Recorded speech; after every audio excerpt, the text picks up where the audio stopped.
እኔ የአላህ መልእክተኛ ነን መሲህ ነኝ ያለውን ገደለው ያለ በዚህ ቃል ነው ሊገሉት የሚያሉት። እኔ መሲህ ነኝ ስላላቸው እንደሆነ በዚሁ ትረዳለህ። ቤካ አየህ አይደለ? ይሄን ተቃውመው ነው እነዚህ ሰዎች ያንን ሰውዬ ገደል ነው ያሉት። ከዚያ ከአምላክም ነኝ ስላላቸው ከአምላክ አይደለህም እያሉት ነው፣ ሐሰተኛ ነህ እያሉት ነው። ከዚያ አስቀጥሎ ብላ አለ አላህ አልገደሉትም አለ፣ አልሰቀሉትም። አላሁ አክበር። ትንሣኤ ያልከውን ነገር ትንሣኤ ማለት ከሙታን መነሳት ማለት ነው። ገና ሳታነሳው በፊት አላህ ያው አልገደሉትም ብሎ በቃ ዘረራችሁ። እዚህ ጋር አልገደላቸው፣ በፍጹም አልተገደለም ማለት የተገደለ ነገር ነው አይደል? ተነሳ እንል የምንችለው ዳ አይደል? መነሳቱ ላይ እንዳትሄዱ ገና አልገደሉትም ብሎ አረጋገጠ። በቃ አልገደሉትም አልሰቀሉትም ማለት ቤካለህ የተነሳውና በዚህ ላይ ሐሳብህን ካለ መስጠት ትችላለህ። እንደጨረስልህ ከፈለክ መጨረስ ትችላለህ። ከዛ ለምን ሆነ ታዲያ ካልተገደለ ከተባለ ይልቁንስ አላህ ኢሳን ወደ እርሱ አነሳው ይላል። ኢሳ ወደ አላህ ተነሳው። ወደ አላህ ሲባል ወደ ሰማይ ለማለት ነው ልጆች። አላህ ከቀኙና ከጎኑ አስቀምጦታል ማለት አይደለም ጳውሎስ እንዳለው። ነገር ግን አላህ ሱብሓነሁ ወተዓላ በክብሩ ቦታ አስቀምጦታል። ያ ሲባል በሰማይ ላይ አንስቶት በሁለተኛው ሰማይ ላይ ይገኛል ነው። ማን ነው እሱን ያላችሁ? ራሳቸው ነብዩ ሰለላሁ ዐለይሂ ወሰለም በአካል ሄደው አግኝተውት ነው። በአካል እንዳገኙት ማስረጃ አለ ወይ? አዎ አለ። ሰሒህ ሙስሊም 162 ላይ ሄዳችሁ ማየት ትችላላችሁ። ማየት የሚፈልግ ካለ አሁን አሳየዋለሁ።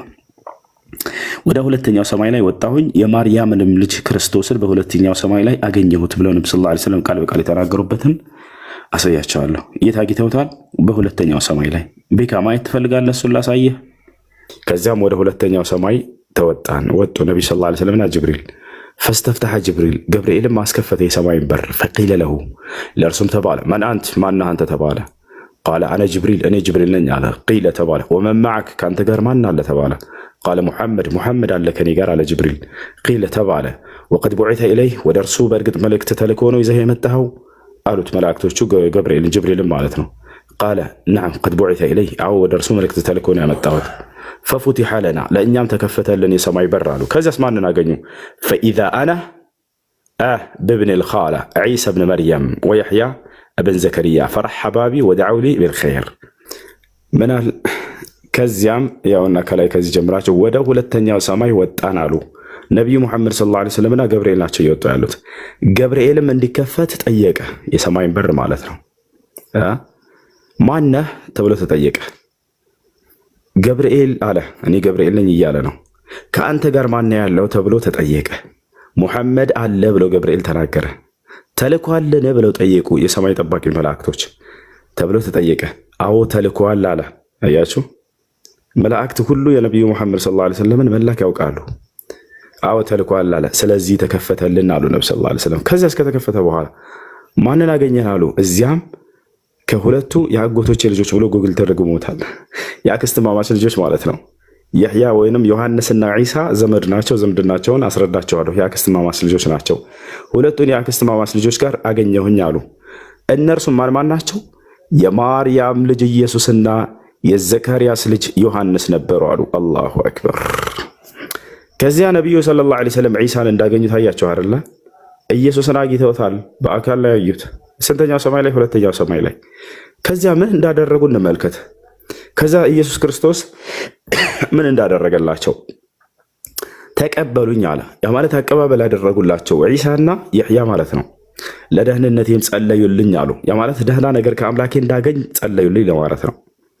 ከዚያም ወደ ሶስተኛው ሰማይ ወጣን። ገብርኤልም እንዲከፈትልኝ ጠየቀ። አንተ ማነህ ተብሎ ተጠየቀ። ገብርኤልም አለ ከአንተ ጋር ማን ነው ተብሎ ተጠይቀ። ሙሐመድ። ከዚያ ሶስተኛው ሰማይ ላይ ማንን ያገኛሉ? ዮሴፍን ያገኙታል እያለ ይቀጥላል። ገታቻላምን ማንን? ከዮሴፍ ጋር ነበርኩ አሉ። የቀደሙትን ነቢያቶች ሁሉ ነብዩ ሰለላሁ ዐለይሂ ወሰለም አግኝተዋቸዋል። እና ምንላቸው ነው? ኢየሱስ ክርስቶስን ነብዩ ሰለላሁ ዐለይሂ ወሰለም አግኝተውታል። ስንተኛው ሰማይ ላይ? ሁለተኛው ሰማይ ላይ። ታዲያ የአክስት ማማች ልጆች የተባሉት ማን ናቸው? ኢየሱስ ክርስቶስና የዘካርያስ ልጅ ዮሐንስ ዝምድናቸው ልንገራችሁ። ዝምድናቸው የማርያም አባት ሐናን አገባ። ዘካርያስ የሐናን እህት አገባ። ገብታችኋል አይደለ? ኤልሳቤጥን ማለት ነው። ምንና ምን ናቸው? እህትና እህት ናቸው። ሐና ማንን ወለደች? ማርያምን ወለደች። ዘካርያስ ማንን ወለደ? ዮሐንስን ወይንም ያሕያን ወለደ። ከዚያ ማርያም ማንን ወለደች? ዒሳን ወለደች። አያችሁ፣ ዝምድናቸው የአክስትማማች ልጆች ብለው የገለጿቸው ነብዩ ሰለላሁ ዐለይሂ ወሰለም ለዚህ ነው። አያችሁ፣ ዘከርያስና የማርያም አባት እጅግ በጣም ተቀራራቢ ጓደኛሞች ነበሩ፣ ሳይወልዱ ገና ማንንም ማለት ነው። በእስራኤል ምድር ላይ የማርያም አባት እጅግ በጣም ጻድቅ የሆነ ሰው ነው። ዘከርያስ ደግሞ በጣም ደግና መልካም፣ እርሱም ከአላህ ነቢያቶች መካከል አንድ ነብይ ነው። አብረው በአንድ ጊዜ ነበሩ። ሁለቱም እህትማማቾችን ያገቡት። የማርያም አባት የቤተ መቅደስ ዋና ኃላፊ ነበር። ቤተል መቅደስ ያ ኢየሩሳሌም ፍልስጤን የሚገኘው ኢማም ነበር፣ አሰጋጅ ነበር፣ መሪ ነበር። በዚያ ልክ የማርያም አባት ባረፈ ጊዜ ማን የተተካው? በዚያ ቦታ ላይ ዘከርያስ ነው የተተካው። አብረው እየኖሩ በኖሩበት ዘመን የማርያም አባት ሳይሞት በፊት ሐናን አግብቶ እየኖረ እያለ ልክ ማርያም እንደተጸነሰች ሳትወለድ በፊት አባቷን ታጠዋለች፣ ይሞታል። ማርያም አባቷን ለማየት አልታደለችም ነበር። በስለት ነበር የተወለደችው። የማርያም እናት ተስላ ለአላህ ስብሓነሁ ወተዓላ ኢዝ ቃለት እምረአቱ ዒምራን ረቢ ኢኒ ነዘርቱ ለከ ማ ፊ በጥኒ ሙሐረረን ፈተቀበል ሚኒ አለች። የማርያም እናት ጌታዬ አላህ ሆይ እኔ ወደ አንተ ሳላለሁኝ ስለ ጸነስኩት ልጅ ብላ ተናገረች። የጸነስኩትን ልጅ የምሳለው ከምድራዊ ጥቅማ ጥቅሞች የራቀ ለአንተ አምልኮ ለመስራት ብቻ የተሳለ እንዲሆን ማነው የተዘጋጀ እንዲሆን በእሳለዋለሁኝ አለች። በቃ እሷ ያሰበችው ወንድ ልጅን እንድትወልድ ነበር። ለምን? የአባቱን ቦታ የቤተ መቅደስን መሪ ሆኖ ተተኪ ሆኖ የአባቱን ቦታ እንዲተካላት ትመኝ ነበር። ነገር ግን የተወለደችው አለች ሴት ሆነች። ለዚህ ነው ደንግጣ ወኢኒ ቃለት ረቢ ኢኒ ወضعቱሃ ኡንሳ አለች። በወለደቻት ጊዜ ፈለማ ወضعتها አላህ በወለደቻትም ጊዜ ቃለት ረቢ ኢኒ ወضعቱሃ ኡንሳ ጌታ ያላህ ሆይ እኔ የወለድኳት ልጅ ሴት ሆነች አለ። ወላሁ አዕለሙ ቢማ ወضعት አምላኬ አላህ የወለድኩትንም አንተ አዋቂ ነህ። ወለይሰ ዘከሩ ከልኡንሳ ወንድ እንደ ሴት አይደለም አለች። ወኢኒ ሰመይቱሃ መርየም እኔ ልጄን ማርያም ብዬ ሰይሜያታለሁኝ አለች። ማርያም ማለት ለጌታዋ ለአምላኳ አምልኮን የምታበዛ ሴት ማለት ነች። በዚህም የተሰየመችው አምልኮ ለመስራት ተብላ ተስላ የተወለደች ልጅ ስለነበረች በዚያው ላይ እንድትጸናላት እናቷ ሰየመቻት፣ መርየም አለቻት። ወኢኒ ኡዒዙሃ ቢካ አለች። ልብ በሉ አሁን ላይ አምላኬ አላህ ሆይ ይችን የወለድኳትን ልጅ ወዙርየተሃ የእርሷንም ከእርሷ የሚገኘውንም ዘር እንዲሁ ምን የሸይጣን ረጅም ከተረገመው ከሰይጣን ጉትጎታ በአንተ አስጠብቃቸዋለሁ፣ እባክህን ጠብቅልኝ እርሷንም ከእርሷ የሚገኘውንም ዘር አለች። አላህ ታዲያ እቺ ሴት ጻድቅ ሴት ስለነበረች የማርያም እናት ሰማት። ፈተቀበለሃ ረቡሃ ቢቀቡልን ሐሰን አለ። እኔም ጌታዋ አላህ በጥሩ አቀባበል ተቀበልኳት አለ። ማን አሳደጋት ታዲያችን ሴት? ማርያምን ለማሳደግ ማርያም ትወልዳለች። ታዲያ ማን ያሳድግ እንደ አባት ተወክሎ? ያ ጀማ ማን ነው ያሳድጋት? ዘከርያስ እኔ ነኝ የሚገባኝ እርሷን ለማሳደግ እኔ ያሳድጋታለሁኝ አለ። አንደኛ ዝምድና አለን፣ ሁለተኛ አባቷ የኔ ጓደኛ ነበር፣ ስለዚህ እኔ ነኝ የማሳድገው አለ። አይሁዳውያኖች ምን አሉ? አይ እኛም የማሳደጉ መብት እንዲሰጠን እንፈልጋለን፣ ስለዚህ አንተ እንዳልከው አይሆንም አሉት ዘከርያስ። ስለዚህ በምን ተስማሙ? ዕጣ እንጣል ተባለ። ዕጣ ተጣለ። ሁላቸውም እንጨቶችን አነሱና በባህር ላይ እንጣላቸው። ከላይ አንሳፎ የቀረለት ሰው ያ የሚያሳድገው ሰው ይሆናል ተባለ። ከዚያም በኋላ የዘከርያስ እንዲወጣ አደረገ አላህ ሱብሓነሁ ወተዓላ። ይችን ልጅ ቃል ገብቷል አላህ በመልካም ሁኔታ ሊያሳድግላት ለሴትየዋ ለእናቷ። ስለዚህ ማን ነው ሊያሳድጋት የሚገባው? ጻድቅ ሰው በጊዜው ዘከርያስ ነው። የዘከርያ ዕጣ እንዲወጣ ያደረገለት ራሱ አላህ ነው። ለዚህ ማስረጃ እዚያው በቁርአኑ ላይ ሲናገር አላህ ذلك من أنباء الغيب نوحيه إليك ይላል። وما كنت لديهم إذ يلقون أقلامهم أيهم يكفل مريم وما كنت لديهم إذ يختصمون አለ። ማርያምን ማናቸው ማሳደግ እንዳለባቸው ሲጨቃጨቁና ሲከራከሩ አልነበርክም ሙሐመድ። ማርያምንም ለማሳደግ ዕጣን ሲጣጣሉ አልነበርክም አለ። እኔ ግን በቦታው ሁሌ ያለሁ ነኝ፣ ያ ማለት ሁሉን የማውቅ ነኝ። አንተ ባትኖርም ያውና እኔ ስላለሁ እየተረኩልህ ነው ያለ እየነገራቸው ነው። ከዚያ ማን እንዲያሳድግ ተወሰነ። ወከፈለሃ ዘከርያ አላህ ዘከርያስም አሳደጋት እርሷን አለ። ዘከርያስ ታዲያ እንዴት አሳደጋት? ከቤተ መቅደስ አጠገብ ለራሷ ትንሽዬ ሚሕራብ ቤተ አምልኮ ትንሽ እየሰራላት በዛች ውስጥ አሳደጋት ማለት ነው።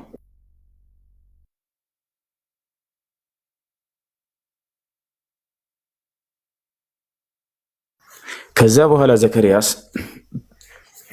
ለሷ በቤተ መቅደስ አጠገብ ትንሽ የቤት ሰራላት። በዛች ውስጥ ምግብ የሚያመጣላት ራሱ ነው፣ ውሃ የሚያመጣላት ራሱ ነው፣ ሁሉን የሚያዘጋጅላት ራሱ ዘከርያ ዓለይሂ ሰላም ነው።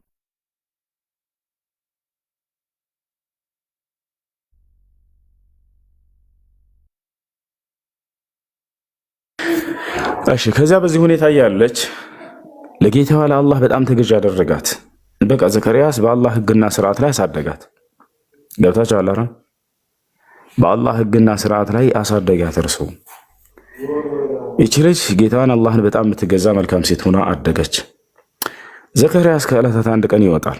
በወጣበት ሰዓት ምግብ የሚያመጣላት ራሱ ነበር። ማንንም ወንድ ነክታት አያውቅም። በህይወት ዘመኗ ማንንም ወንድ ዳብሳትም አያውቅም። ገብታችኋል? ወለም የምሰስኒ በሸር አለች።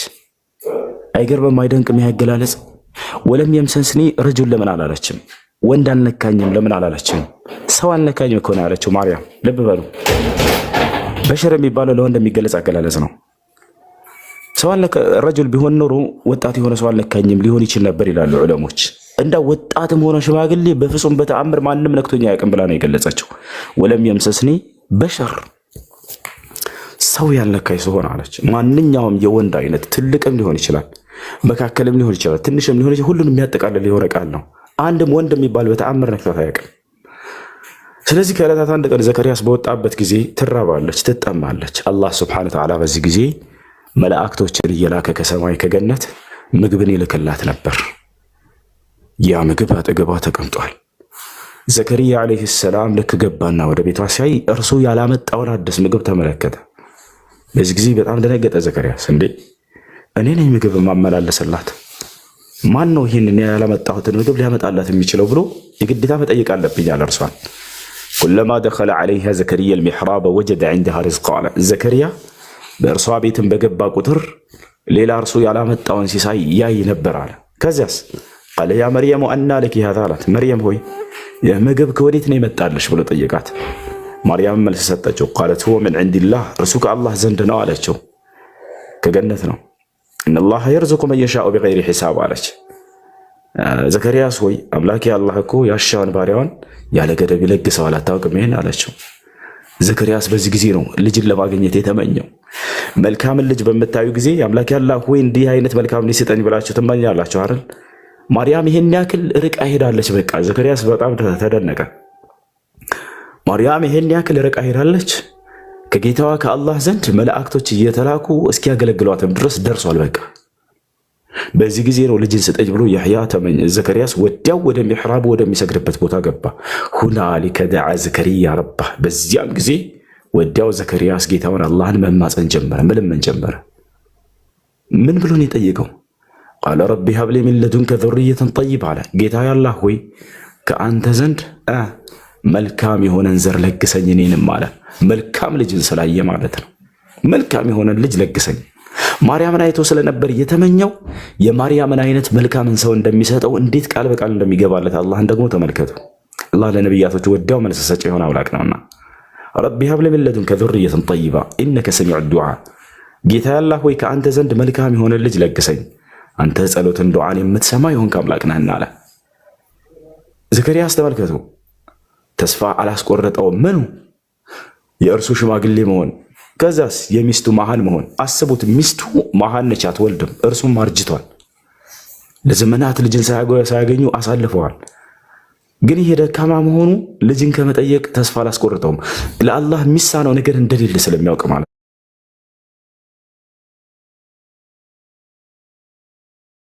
ወዲያው ታዲያ ከአላህ ስብሐነ ወተዓላ ዘንድ መልስ መጣለት። መልአኩ ጅብሪል ተልኮ መጣ። ፈናደትሁ ልመላኢካ ወሁወ ቃኢሙን ይሰሊ አለ። ፈናደትሁ ልመላኢካ ወሁወ ቃኢሙን ይሰሊ፣ እርሱም ቁሞ እየሰገደ እየጸለየ እየለመነ ሳለ መልአኩ መጥቶ አናገረው አለ። አልሙራድ ብሂ ጅንስ ምን አልመላኢካ ወሁወ ጅብሪል ዓለይሂ ሰላም። መላእክቶች ያለበት ምክንያት ብዙ መላእክቶች ነበሩ አይደለም፣ ጅብሪል ነው። ለምን ታዲያ አላህ መላእክቶች ብሎ ተናገረ? ይህ ቁርአን አገላለጽ አሙን የራዱ ቢሂል ኹሱስ የሚባል ቃዒዳ አለ። እንደ ዒንደል ኡሱልይን ቃሉ ጥቅል ላይ ንግግር ሆኖ የታሰበበት ግን አንድ ግለሰብ ነው። ቦታቸዋል አረ ተማሪዎች ሁሉ ከትምህርት ቤት እንዲወጡ አዝዣለሁኝ ካለ አንድ ሰው እንደው የዓለም ተማሪዎችን እያለ እያሰበበት ነው? ላ አይደለም፣ አንጻራዊ የሆነ ነው። ገብታችኋል? እዚህም ቦታ ላይ ዓሙን ዩራዱ ቢሂል ኹሱስ ቃሉ ጥቅል ላይ የሆነ የታሰበበት ግን አንድ ግለሰብ ነው። መልአኩ ጅብሪል ዓለይሂ ሰላም መጥቶ አናገር። ወሁወ ቃኢሙን ዩሰሊ እርሱ ቆሞ እየጸለየ ወዲያው እየለመነ ሳለ ወዲያው መልስ መጣለት ዘከሪያ። ምን አለው ታዲያ ጅብሪል? አነላሃ ዩበሽሩከ ቢያሕያ አንተ ዘከርያስ ሆይ እነሆ አምላክህ አላህ ያሕያ የሚባል ልጅ ያበስርሃል። ዮሐንስ ሙሰድቀን ቢከሊመትን ሚነላህ ምን አይነት ልጅ እንደሚሰጠው ባህሪውን ሊነግረው ነው። ከአላህ በሚሆነውም ቃል የሚያረጋግጥ ሲሆን አለ ልጅህ አንድ አብራራላቸዋለሁ። እንደገና ተመልሼ መጀመሪያ እንጨርሰውና አንቀጸው። ሙሰድቀን ቢከሊመትን ሚነላህ ከአላህ በሚሆነውም ቃል ያንን የሚያረጋግጥ ሲሆን አለ። ከአላህ የሚሆነው ቃል የተባለው ማን ነው? ዒሳ ዓለይሂ ሰላም ነው። ዒሳ በአምላክ ቃል እንደሚገኝ ቀድሞ የሚመሰክር አደርገዋለሁ ልጅህን ያሕያን ወይንም ዮሐንስን እያለ ነው። በመጀመሪያ ቃል ነበር፣ ቃልም ከአምላክ ዘንድ ነበር፣ ቃልም እያለ ሲናገር ዮሐንስ የክርስቶስን አጀማመር ከአምላክ በሆነ ቃል እየሆነ እየተናገረ እንጂ ራሱ አምላክ ነው እያለ አይደለም። ያ ጀማዓ ይሄን አላህ በቁርአን ላይ ሁሉ ተናግሯል።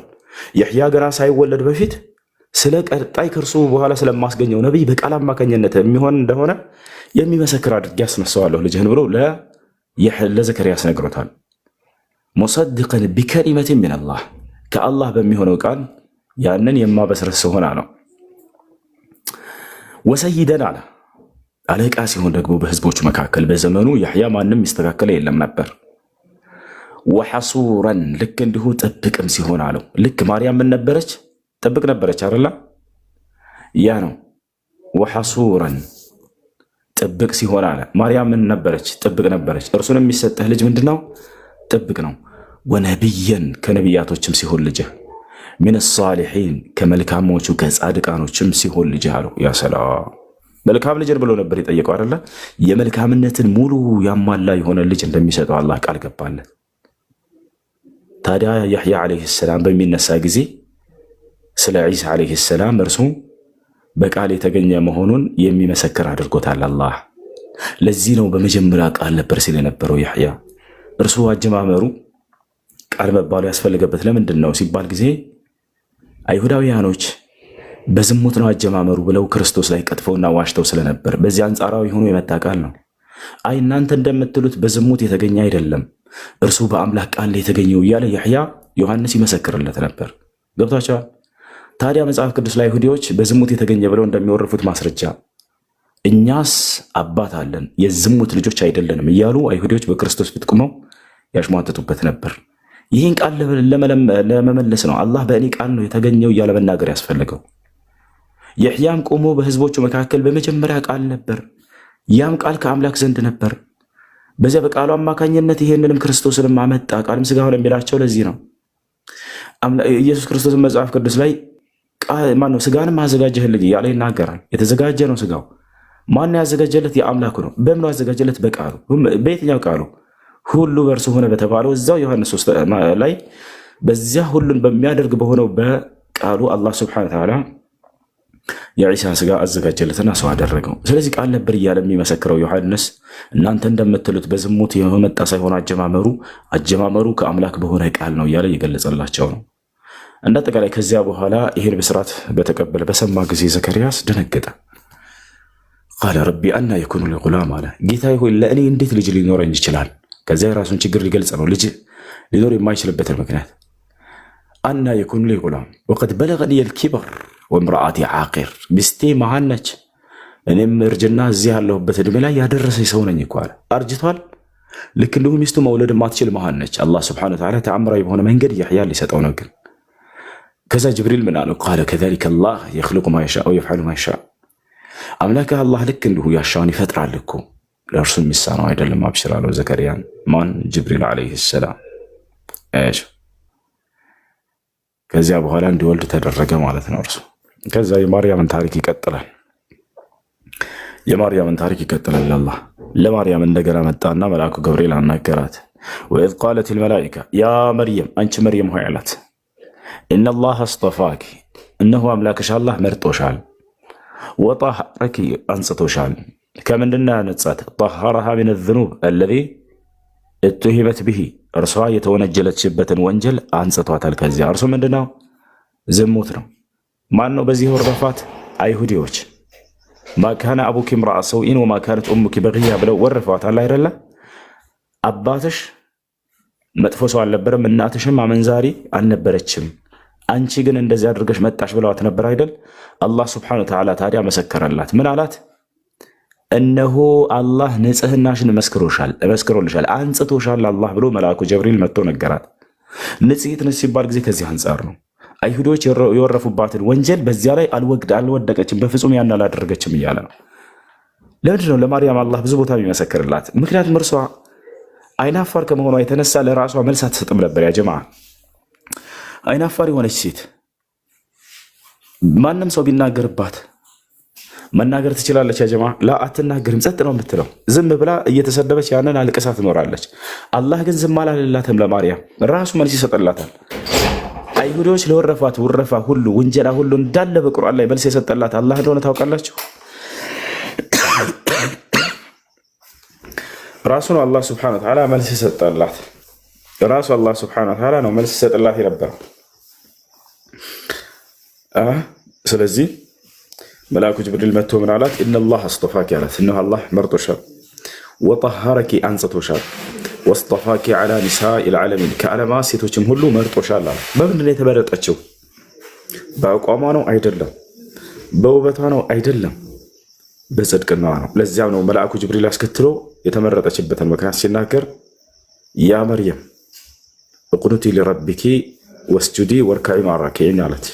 አንቺ ማርያም ሆይ ለጌታሽ ትእዛዝ ቀጥ ብለሽ ኑሪ በዚሁ ላይ ለእርሱም ሰጋጅ ሁኝ ከአጎንባሾችም አጎንባሽ ሁኝ አላት። አያቸው የተመረጠችው በአምልኮዋ ነው፣ በጽድቅናዋ ነው። ወካነት ሚነል ቃኒቲን ብሎ አላህ በሌላ ቦታ ላይ መሰከረላት። እርሷ በእኔ ትእዛዝ ላይ ቀጥ ካሉት ነቻ ነው። ነገር ግን መጽሐፍ ቅዱስ ላይ ስትሄዱ ጊዜ ሌላ ታሪክ ነው። ውበቷን አይቶ ያረጣት። ንጉሱም ውበትሽን አይቶ መረጠሽ ይላል። ምንሽን? ውበትሽን። ሰው እንዴት ነው በውበቱ ከአምላኩ ዘንድ የሚመረጠው? ንጉሱ ውበትሽን አይቶ መርጦሻል ይላል መዝሙረ ዳዊት ላይ ምዕራፍ 45 ላይ ብትሄዱ ውበትሽን አይቶ መርጦሻል። ለሰው በውበት አይመረጥም ከአምላክ ዘንድ። ሰው በውበት አይደለም። ማርያም በምንድን ነው የተመረጠችው ይለናል ቁርአን? በጽድቅ ነው። አረበቅ ለአምላክ ታዛዥ ለእኔ ታዛዥ ነበረችና ብሎ አላህ ቃል በቃል ይገልጻታል። እሺ ከዚያ በኋላ ወስጠፋኪ ዐላ ኒሳኢል ዓለሚን ያ መርየም እቁኑቲ ሊረቢኪ ወስጁዲ ወርካዒ መዓ ራኪዒን ዛሊከ ሚን አንባኢል ገይብ ኑሒሂ ኢለይከ። ይህን ቅድም ነግራቸዋለሁ። ከዚያ በኋላ ይህ ሁሉ ከተነገራት በኋላ ሌላ በስራት መጣላት ለማርያም። አሁን እዚህ ጋር ወኢዝ ቃለት ልመላኢካ መልአኩም ባለ ጊዜ ያስታውሳል። ያ መርየም አንቺ ማርያም ሆይ አላት መልአኩ ጅብሪል ዓለይሂ ሰላም እነላሃ ዩበሽሩኪ እነሆ አምላክሽ አላህ ያበስርሻል አንቺ ቢከሊመት ሚንሁ ከእርሱ በሚሆነው ቃል። ያ ማለት አላህ ስብሓነሁ ወተዓላ በቃሉ የሚያስገኘው ልጅ አለ ከአንቺ በዚያ ያበስርሻል። እስሙሁ ስሙ ማን ይባላል? የምትወልጀው ልጅ ዒሳ እብኑ መርየም የማርያም ልጅ ዒሳ ተብሎ ይጠራል። እስሙሁ አልመሲህ ዒሳ ብን መርያም። መሲህ ከባህሪው መካከል አንድ ባህሪው ነው። መሲህ ማለት በርካታ ትርጉሞች አሉት። የተቀባ ማለት ነው። አንደኛው የተመረጠ ማለት ነው። ሱሚየ ቢዛሊከ ሊአነሁ ካነ የምሰሕ ዐላ ዘዊል ዐሃት ወልመረት ፈዩዳዊህም ቢኢዝኒላሂ ዐዘ ወጀል። መሲህ የተባለበት በርካታ ትርጉሞች አሉት። ከእነዚያ መካከል አንደኛው ምንድን ነው? አዳኝ ማለት ነው።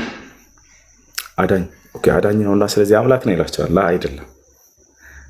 አዳኝ ማለት በመዳበስ ሰዎችን ከህመማቸው የሚያድን የሚፈውስ ማለት ነው። ለዚያም ነው ወኡብሪኡል አክመሀ ወልአብረሰ አለ። ለምጽ ያለባቸውንና ማየት የተሳናቸውንም እፈውሳለሁ አድናለሁ አለ። አያችሁ አይደል? ዒሳ ዓለይሂ ሰላም ከተሰጠው ድንቅ ተአምር መካከል ይሄ መሲህ የሚለው ስያሜው ሰዎችን በመዳበስ የሚፈውስ በመሆኑ የተሰጠው ስሙ ነው። ማንኛውም አካላዊ የሆነ በሽታን ይዞ በመሲሁ ዘንድ አይመጣም ፈውስን ያገኘ ቢሆን እንጂ በዚያ ዘመን ማየት የተሳነው ከሆነ አይናቸውን ይገልጥላቸዋል። ለምጽ ያለባቸው ከሆነ በአላህ ስም በማለት ይፈውሳቸዋል። መናገር የማይችሉ ከሆነ ይፈውሳቸዋል። ጭራሽ ከዚህ በላይ የሞቱን ሰዎች ያስነሳላቸው ነበር። ይህን ግን ያደረገለት ማን እንደሆነ ተናግሯል? አላህ እንደሆነ ተናግሯል። እዚያው ላይ ምን ይላል? ወረሱልን ኢላ በኒ እስራኤል ይላል። ልጅሽንም ወደ እስራኤል ልጆች መልእክተኛ አድርጎ አምላክ አላህ ያስነሳዋል አላት መልአኩ ጅብሪል ዓለይሂ ሰላም ገና ሳይወለድ። ከዚያ በኋላ መሲሁ ምን አለ? በትውልዱ መካከል ሲያስተምር አኒ ቀድ ጅእቱኩም ቢአየትን ሚን ረቢኩም፣ እኔ ከጌታችሁ የሆኑ ተአምራቶችን ይዤላችሁ መጥቻለሁኝ አለ። በደንብ አስተውሉ። ከማን አለ? ከእኔ ለአይደለም ከጌታችሁ የሆኑ ብሎ ተናገረ። ከጌታችሁ ብሎ ተናገረ። አኒ አኽሉቁ ለኩም ሚነ ጢን ከሀይአት ጠይር ፈአንፉኹ ፊህ ፈየኩኑ ጠይረን ቢኢዝኒላህ፣ እኔ ከጭቃ የወፍ ቅርጽን እፈጥርላችኋለሁ ወይም እሰራላችኋለሁ አለ። አልኸልቅ ሁና ቢማዕና አተስዊር እቀርጽላችኋለሁ ማለት ነው። ምንድነው ግን እዚህ ቦታ ላይ ሲባል ጊዜ ምን ለማለት ነው ከተባለ ከጭቃ የወፍ ቅርጽ ነው ያለው። እኔ ከጭቃ የወፍ ቅርጽን እፈጥርላችኋለሁ። ወፍን እፈጥራለሁ ይሏቸዋል። ወፍን እፈጥራለሁ አይልም እዚህ ቦታ ላይ። ከጭቃ የወፍን ቅርጽ ነው ፈጠረ የሚለው እንደ ቁርአንና እንደ ሐዲስ እንደ አረበኛ ቋንቋ ሰወረ ለማለትም ይመጣል፣ ቀረጸ ለማለትም ይመጣል። አሁን ፈጠረ የምትለውን ቃል ይወስዱና ፈጥሯል ይሏቸዋል። አንደኛ ወፍ ፈጠረ አይልም ቃሉ፣ ከጭቃ የወፍ ቅርጽን ነው የሚለው። ወፍን መፍጠርና የወፍ ቅርጽን መፍጠር በጣም የተለያዩ ናቸው። ጭቃውን ማን የፈጠረው? አላህ ሱብሓነሁ ወተዓላ ነው። ከዚያ አላህ ከፈጠረው ፍጡር አነሳና የወፍ ቅርጽን ቀረጸ ዒሳ ለማለት ነው። በሌላ ቦታ ላይ ማስረጃ ስጠን ካላቸው ልስጣቸው። በሱረቱል አንከቡት ላይ ኢብራሂም ዓለይሂ ሰላም ታላቁ ነቢይ አብርሃም ጣዖትን ቀርጸው ለሚያመልኩ ሰዎች ምን አላቸው? እነዚህን ጣዖቶች የፈጠራችኋቸውን ብሎ ገለጸ። ምን ለማለት ነው የፈጠራችኋቸው ማለት? የቀረጻችኋቸውን ለማለት ነው። ኦኬ ፈጣሪ ናቸው ብዬ ከዚያ ይዤ እሮጣለሁ? ላ የለም፣ ፈጣሪ ናቸው እያለ አይደለም አብርሃም። አዲስ ፈጠራ የፈጠሩ ሰዎችን ይሄ የፈጠርከው ፈጠራ በጣም ገራሚ ነው አልኩኝ። ኦኬ አምላክ ነው እያልኩ ነው ይሄን ሰው? ላ አይደለም። ስለዚህ የስራውን ውጤት ቀረጸ ለማለት እየተገለጸ ነው። በሐዲስ ላስረዳችሁ። ሌላ ሐዲስ ቃል ነቢዩ ሰለላሁ ዐለይሂ ወሰለም ነቢ ሰለላሁ ዐለይሂ ወሰለም እንዲህ አሉ። ኢነ ለዚነ የስነዑነ ሃዚሂ ሱወር ዩቃሉ ለሁም የውመ ልቅያማ አሕዩ ማ ኸለቅቱም። ነቢ ሰለላሁ ዐለይሂ ወሰለም ሐዲስ ላይ ምን አሉ? እነዚህ ዛሬ በምድር ላይ የሩህ ባለቤት የሆኑ ፍጥረታቶችን የሚቀርጹ ሰዎች አላህ የትንሣኤ ቀን ምን ይላቸዋል? በሉ የፈጠራችኋቸውን ፍጥሮች ነፍስ ዝሩባቸው ይባላሉ አለ። መጀመሪያ የቀረጻችኋቸውን ካሉ በኋላ ነቢ ሰለላሁ ዐለይሂ ወሰለም ከዛ ቀጥሎ የፈጠራችኋቸውን ይባላሉ። ስለዚህ መፍጠር ማለት መቅረጽ ማለት ነው። ከፍጥረታት ዘንድ ሲታይ ፈጣሪ አላህ ሱብሓነሁ ወተዓላ እርሱም ይቀርጸናልም ይፈጥርናልም። ወለዚ ዩሰውሩኩም ፊል አርሓሚ ከይፈ የሻእ ይላል ሱረት አሊ ዕምራን ላይ በእናቶቻችሁ ማህፀን በፈለግኩት ቅርጽ የምቀርጻችሁ እኔ ነኝ አለ። ያ ማለት አፈጣጠራችንን ቅርጻችንን የሚያበጀን ራሱ ነው። ገብታችኋል? እርሱ ደግሞ ይፈጥርናልም። ያ ማለት ነፍስ ይዘራብንና ህያው ያደርገናል። አሁን ወደ ዒሳ እንመለስ። ስለዚህ ዒሳ ምንድን ያደረገው ከተባለ እዚያ ላይ ከጭቃ የወፍ ቅርጽን ይቀርጻል። ልክ ህፃን እያለን ከጭቃ የወፍ ቅርጽን እንቀርጻለን። ታዲያ ዒሳ እነኛ ልዩነቱ ምንድነው ከተባለ ከዚህ በኋላ ነው። ፈአንፉኹ ፊህ አለ፣ በእርሷም ላይ እፍልባታለሁኝ አለ። ከዚያስ ወፍ በራሪ ወፍ አድርጎ የማን ስራ እንደሆነ ተናገረ። ፈተኩኑ ጠይረን ቢኢዝኒላህ አለ፣ በአላህም ፈቃድ በራሪ ወፍ ትሆናለች አለ። ስለዚህ በራሪ ወፍ የማድረጉ ስራ የማን ነው? የአላህ እንደሆነ ዒሳ ዓለይሂ ሰላም ተናገረ። ያ ነው። ወኡብሪኡ አልአክመሃ ወልአብረሰ፣ መናገር ማን ነው? ማየት የማይችሉ ሰዎችንና ለምጽ ያለባቸውን ሰዎችንም እፈውሳለሁኝ አለ ዒሳ። እሱንም እንዴት ነው የሚፈውሰው? ቢኢዝኒላህ አለ፣ በአላህ ፍቃድ ነው ግን አለ። ወኡሕይል መውታ ቢኢዝኒላህ አለ። መጨረሻ ላይ ሙታኖችንም ማስነሳለሁኝ በአላህ ፍቃድ አለ። በአላህ ፍቃድ ማለት አይ ቢአምሪላህ፣ በአላህ ትእዛዝ ማለት ነው። አላህ ያዝለታል፣ ያን ነገር ያደርግለታል ነው። ሌላስ ተአምር ወኡነቢኡኩም ቢማ ተእኩሉን ወማ ተደኪሩን አለ። ቀጥሎ ደግሞ ነቢያቶች ተአምርን ማድረግ ብቻ ሳይሆን የሩቅንና ድብቅ ነገራቶችን እንዲያውቁ አላህ ይሰጣቸዋል። ይህ የነቢይነታቸው ማረጋገጫ ነው።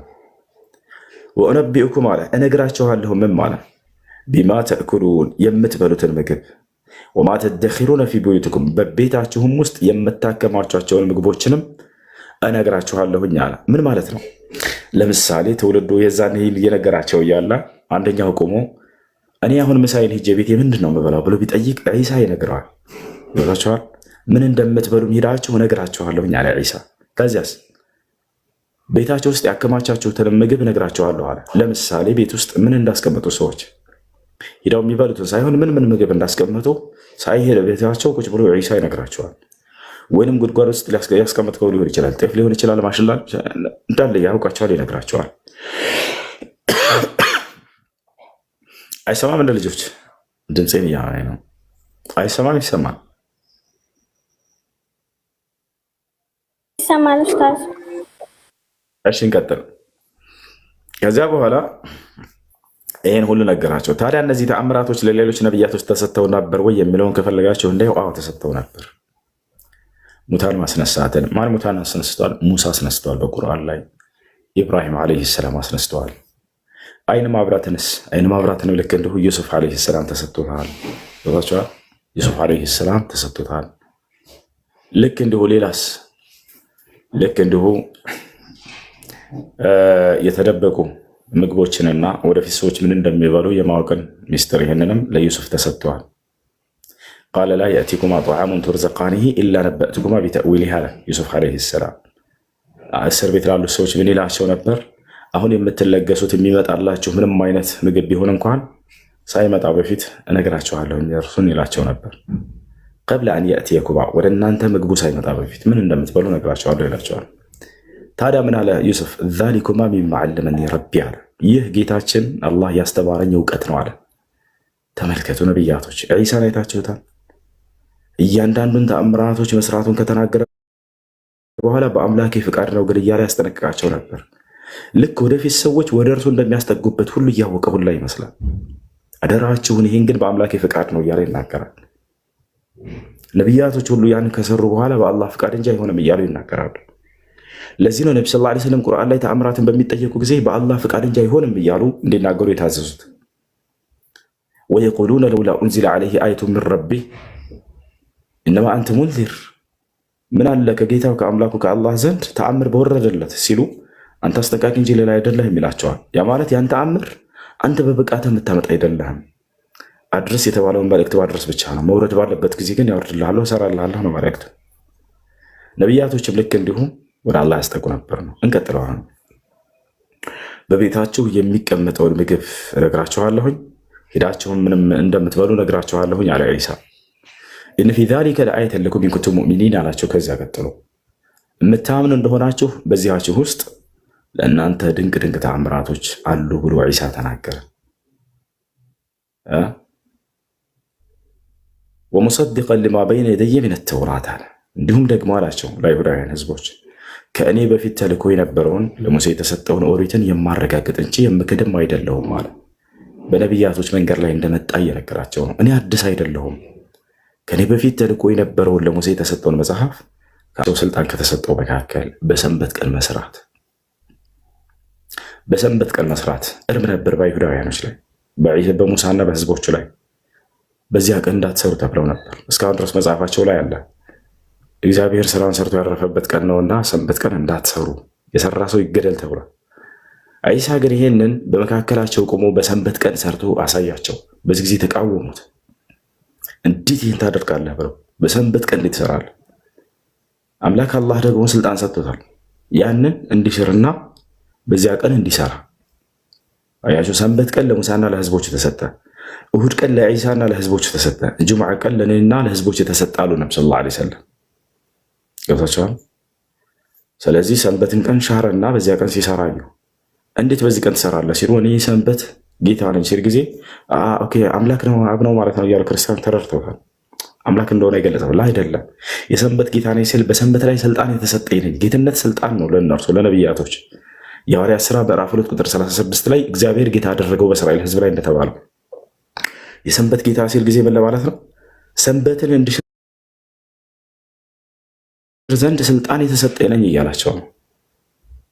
ገብቶቻል? ለዚህ ነው ራሱ ምን አለ? ወሊኡሒለ ለኩም በዕድ አለዚ ሑሪመ ዐለይኩም አላቸው። በእናንተ ላይ እርም የተደረጉትን ከፊሎቹን እንድፈቅድላችሁ ዘንድ ስልጣን ተሰጥቶኝ መጥቻለሁኝ አለ። ታዲያ እንደ እርሳቸው እርምና ሐላል ማድረግ ለእርሱ ብቻ ነው ወይ? ላ አይደለም። ለነቢዩ ሰለላሁ ዐለይሂ ወሰለም አላህ ቃል በቃል ይህን ቃል ይጠቀመዋል። ወዩሒሉ ለሁም ጠይባት ወዩሐሪሙ ዐለይሂም አልኸባኢስ ይላል። ሙሐመድም በህዝቦቹ ላይ ሰለላሁ ዐለይሂ ወሰለም ጥሩ ነገሮችን ይፈቅድላቸዋል፣ ክፉ ነገሮችንም እርም ያደርግባቸዋል አለ። ነገር ግን ነቢያቶች ይህን ያደርጋሉ ሲባል ከራሳቸው ነው ወይ? ላ አይደለም። ወማ የንጢቁ ዐኒል ሀዋ ከራሳቸው አንዳችን አይናገሩ። ኢን ሁወ ኢላ ወሕዩን ዩሓ በሚወረድላቸው መለኮታዊ ራእይ ምሪት እንጂ ከራሳቸው አይደለም። ስለዚህ ዒሳም ያንን የሻረው በራሱ አይደለም። በዚያ ላይ አምላክ በሰንበት ቀን ላይ ስልጣንን ስለሰጠው። እሺ እንቀጥላለን። ከዚያ ዒሳ ምን አለ? ወሊኡሒለ ለኩም በዕደ ለዚ ሑሪመ ዐለይኩም ወጂእቱኩም ቢአየትን ሚን ረቢኩም አላቸው። ከጌታችሁ የሆኑ ተአምራቶችንም ይዤላችሁ መጥቻለሁ አለ። ከራሴ አይደለም ነው። ከማን ነው? ከጌታችሁ ዘንድ ነው አለ። ታዲያ ከተአምራቱ በስተጀርባ ምን ይመስላችኋል? ዓላማው መቼም የሆነ ዓላማ ይኖረዋል። ዝም ብሎ ሰዎችን ሄዶ አይሁዳውያኖችን አስጨብጭቦ ለመሄድ አይደለም። ዒሳ ነቢያቶች ተአምራትን የሚያደርጉበት ዓላማ ምንድን ነው? እዚያው ጋር ጠቀሰው። ዒሳ ከህዝቦች ምን እንደሚፈልግ ከዚህ ሁሉ በስተጀርባ ፈተቁላህ ወአጢዑን አላቸው። አላህን ፈርታችሁ አሁን የማዛችሁን ትእዛዝ ብቻ ታዘዙኝ አላቸው። በቃ የሆነ ትእዛዝ ሊሰጣቸው ነው የፈለገው። ከተአምራቱ በስተጀርባ ይሄ ነው ዒሳ ዓላማው። ከዚያ ምን አላቸው? አላህን ፈርታችሁ የማዛችሁን ትእዛዝ ታዘዙኝ አላቸውና ምን አዘዛቸው? ኢነላህ ረቢ ወረብኩም ፈዕቡዱሁ ሃዛ ሲራጡ ሙስተቂም።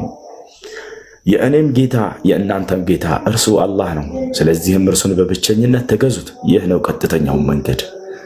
ለዚህ ዓላማ ነው ያን ሁሉ ተአምር ያሳየሁት አለ ዒሳ። በቃ ነገር ግን ክርስቲያኖች እዚህ ጋር ቆሙ። በቃ ይህን ተአምራቱን በማድረጉ እርሱን ወደ መለኮት ከፍ አደረጉት። ይህም ቦታውን ሊያስነሳ የሚችለው አምላክ ነው። ዓላማውን ረሱት፣ ዘነኩት። ዓላማው ከተአምራቱ ሁሉ በስተጀርባ ዋና የመጣበትን ዓላማ ትውት የሰራቸውን ድንቅ ተአምራቶች ብቻ እነሱ ላይ ተመርክዘው ወደ መለኮት ከፍ ማድረግ ላ የመጣበትን ዓላማ ብትወዱኝስ ትእዛዜን ትከተላላችሁ አላለ። የሚወደስ ሰው የእርሱን ትእዛዝ ምን አስተማረ ነው? አምላኩ ሊሰብክ ነው የመጣው ክርስቶስ። የእኔንም የእናንተንም ጌታ የሆነውን እርሱን ተገዙ ነው የምላችሁ፣ ይህም ቀጥተኛው ጎዳና ነው ብሏቸው ሄደ። ከህዝቦቹ መካከል የተቀበለ ተቀበለ፣ አንቀበልም ያሉ አስተባበሉት። ከዚያ በኋላ እርሱን ለመግደል አሴሩ። ለምንድን ነው ሊገሉት ያሉት? በበርካታ ምክንያቶች ነው። አንደኛ መሲህ ነኝ ስላላቸው፣ ያ በነቢያት አንደበት ቃል የተገባው መሲህ ክርስቶስ እሱ ነው። ይህን ካዱ አይሁዳውያኖች። ሁለተኛ ከአምላክ ዘንድ እየሰማሁ የምነግራቸው መልእክተኛ ነኝ አላቸው። ቃለ ዒሳ ብኑ መርየም ያ በኒ እስራኤል ኢኒ ረሱሉላህ ኢለይኩም፣ ወደ እናንተ የተላኩላችሁ መልእክተኛ ነኝ ሲላቸው ጊዜ ይህን አስተባበሉ፣ ሊገሉትን ፈለጉ። ሶስተኛ ያሳያቸው ድንቅ ተአምራቶችን እነዚህ ድግምት እንጂ በፍጹም ተአምር አይደሉም አሉ። የቱ ጋር ይገኛል? ይህ ሱረቱል ማኢዳ መጨረሻው ገጽ ላይ። እሺ እና መጨረሻ ላይ ምን ይላል መሰላችሁ? ወኢዝ ከፈፍቱ በኒ እስራኤል አንከ አለ። ከእስራኤል ልጆችም ማነው ከአንተም የእስራኤል ልጆችን በተከላከልኩልህ ጊዜ አለው። ኢዝ ጅእተሁም ብልበይናት ግልጽ የሆኑ ተአምራቶችን ይዘህላቸው በመጣህ ጊዜ ፈቃለ ለዚነ ከፈሩ ሚንሁም ኢን ሃዛ ኢላ ሲሕሩን ሙቢን፣ እነዚያ ከእነርሱ የካዱት ህዝቦች ምን አሉ? ይህ ግልጽ ድግምት እንጂ በፍጹም ተአምር አይደለም አንተ የሰራኸው አሉት። ስለዚህ ዒሳ ዓለይሂ ሰላም አንደኛ መሲህነቱን አስተማራቸው፣ ሁለተኛ የአምላክ መልእክተኛ እንደሆነ፣ ሶስተኛ እነዚያን ድንቅ ተአምራት ሲያደርግ አዩ። በዚህ ነገር በጣም ተቆጡ።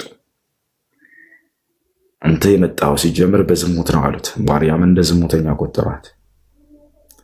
እንዲሁም አንተ ድንቅ ተአምራትን ሳይሆን ድግምት ነው ስታደርግ የነበረው። እንዲሁም አንተ ቃል የተገባኸው መሲህ አይደለም ክርስቶስ አይደለም ማለት፣ አንተ የአምላክን መልእክተኛ ከእርሱም አይደለም ማለት።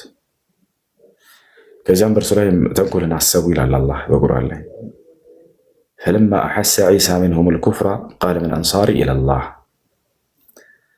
ዒሳም ከአይሁዳውያኖች ከህዝቦቹ ክህደትን ባየና በተሰማው ጊዜ እንደ ካዱ ባወቀ ጊዜ በቃ አላህ አሳወቀው።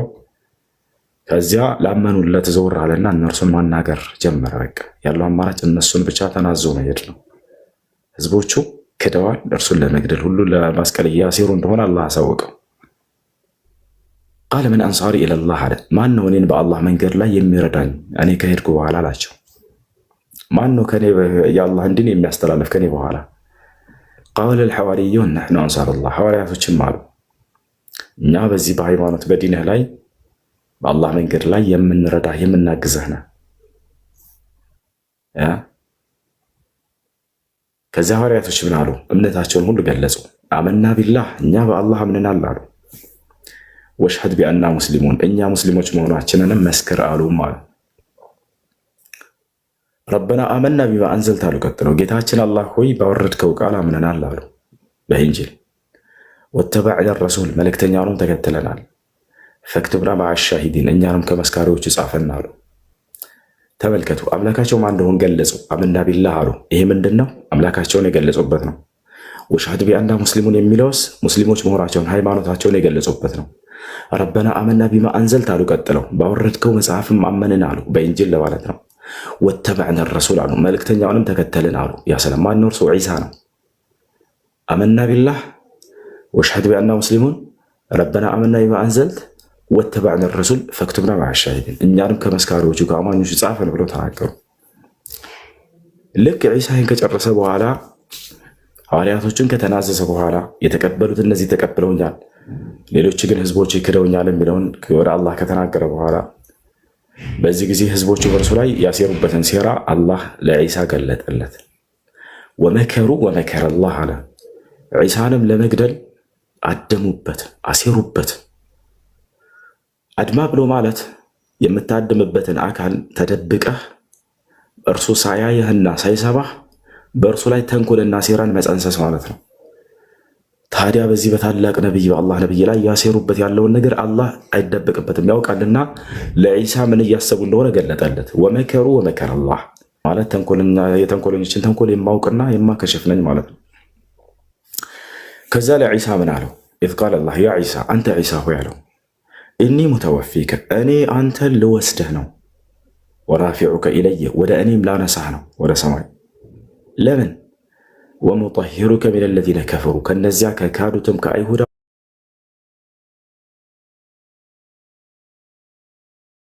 አላህ ስብሐነሁ ወተዓላ ቃሉን ፍጻሜ ነው። ሊገድሉትና ሊሰቅሉት ባሰቡ ጊዜ ወዲያው እርሱን አላህ ስብሐነሁ ወተዓላ አነሳው።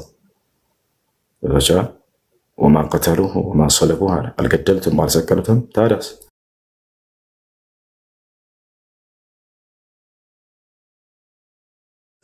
ታዲያ በዚህ ጊዜ ሳያነሳው በፊት ቃል የገባለት ነገር አለ ለዒሳ። አንተንና አንተን የተከተሉን ሰዎች የዘመኑ ፍጻሜ ከመድረሱ በፊት ዳግም በሚያወርደው ጊዜ በጠላቶቹ ላይ የበላይነትን እንደሚያጎናጽፈው ቃል ገብቶለታል። እስከዚያም ድረስ አላህ በሰማይ እንደሚያኖረው እንደሚያነግሰው የዛን የዘመኑ ፍጻሜ ከመድረሱ በፊት ወደ ምድር አውርዶት በጠላቶቹ ላይ የበላይነት እንደሚያጎናጽፈው። ጠላቶች ማን ናቸው? ጅማ መሲህነቱን የካዱ ሰዎች ናቸው። ማን ናቸው? አይሁዲዎች፣ ደጃል ማለት ነው። እኔ ነኝ መሲሁ ብሎ ይነሳል ሐሰተኛው ክርስቶስ። በዚያን ጊዜም አይሁዳውያኖች ለእኛ ቃል የተገባው ክርስቶስ ተነሳ ብሎ ይከተሉታል። በዚያ ጊዜ አምላክ አላህ ከሰማይ መላእክቶችን ማነው በመልአክ አሳጅቦ ዒሳን ያወርደዋል በምድር ላይ። ከዚያም ያን ሐሰተኛውን ክርስቶስ በእጁ ያጠፋዋል። ዒሳ እንዲቆይ የተደረገበት ምክንያት አንዱ እርሱ ነው። አይሁዶች የሚጠብቁት ክርስቶስ አለ። ያን ማጥፋት ያለበት ማን ይመስላቸዋል? ኢብራሂም መጥቶ ቢያጠፋው ያስኬዳል? ጥበቡ የአላህ ጥበብ ላይ አያስኬድም። ምክንያቱም አብርሃም መሲህ ነው ብላ ያሉ ህዝቦች አይጠበቅምና መሲህ ነው ተብሎ ኢስሐቅ ተነስቶ ከሙታን እንደው ያንን ከእኔ ከአላህ ውጭም የዛኔ አይገዛም ማንም ምድር ላይ የሚመለክ የለም ብሎ ተናግሯል። የዛኔ ዒሳ ዓለይሂ ሰላም የምድር ሰዎችን ሁሉ ለአንዱ አምላክ እንዲገዙ ያደርጋል። ጠላቶችን ሁሉ አላህ ከእግሩ በታች ሊያደርግለት ቃል ገብቷል። ያን ካደረገለት በኋላ ሁሉን ለአንዱ አምላክ ካስገዛ በኋላ የምድር ሰው ሁሉ ለአንዱ አምላክ ዒሳም ለአላህ ይገዛል። ከዚያም በኋላ የዒሳ ዓለይሂ ሰላም ፍጻሜው ይሆናል ማለት ነው። ገብታችኋል? ይህ ለሚያስተውሉ ክርስቲያኖች መጽሐፋችሁ ላይ አለ። ዳዊት ምን አለ? በትንቢት ሲናገር ጌታዬ በጠላቶችህ ላይ እስከማነግስህ ድረስ እና ከእኔ ከቀኝ ተቀመጥ ብሎ አስቀመጠው። ዒሳን ያነሳውና በሰማይ ላይ ያስቀምጠዋል። እስከ መቼ? በጠላቶቹ ላይ የበላይነትን እስኪያጎናጽፈው ድረስ ማለት ነው። ስለዚህ አይሞትም እስከዚያ ድረስ ጫፉ አይነካም። ጠላቶቹን ካሸነፈው በኋላ ዒሳ ይሞታል የዛኔ። እስከዚያ ድረስ ግን በእነዚህ በጠላቶቹ አልተሸነፈም። አይሁዶች በፍጹም አልገደሉትም፣ ጫፉን አልነኩትም። አምላክ ሊያከብረው ቀድሞ ቃል ገብቶለታል። ገብቷችኋል? ይህን ይመስላል እና ከዚያ በኋላ የዒሳ ዓለይሂ ሰላም ፍጻሜ ይሆናል።